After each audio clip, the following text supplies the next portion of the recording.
আসসালামু আলাইকুম। এখন রাত বাজে 3:16।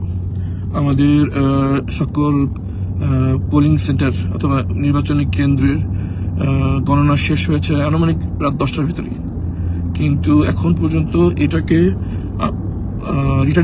সহকারী রিটার্নিং অফিসার কর্তৃক ঘোষণা করতে তারা সময় নিলেন 3:16 পর্যন্ত আর কি, আনুমানিক প্রায় 5.5 ঘন্টা। এখনো কিন্তু ফলাফল আনুষ্ঠানিকভাবে ঘোষণা হয়নি। 4 জন রিটার্নিং অফিসার, সহকারী রিটার্নিং অফিসারের মধ্যে 3 জন তাদের ফলাফল ঘোষণা করে বেসরকারি ফরওয়ার্ডিং যে স্লিপটা দেওয়া হয় সেটা তারা ইস্যু করেছেন, আমাদেরকে কপি দিয়েছেন এবং সফটওয়্যারে আপডেট দিয়েছেন।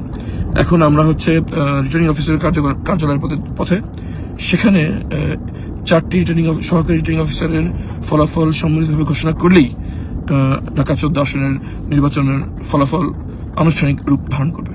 তার আগ পর্যন্ত আসলে কোনো কিছুই ফাইনালি বলা যায় না।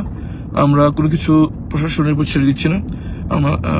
ঢাকা 14 জনগণ, ছাত্র জনতা সজাগ আছে, মাঠে আছে।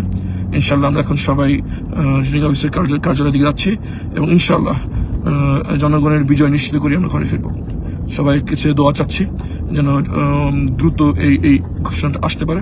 এবং আমরা সারা বাংলাদেশে দেখছি ঘোষণা নিয়ে ব্যাপক ধূম্রজাল সৃষ্টি হয়েছে।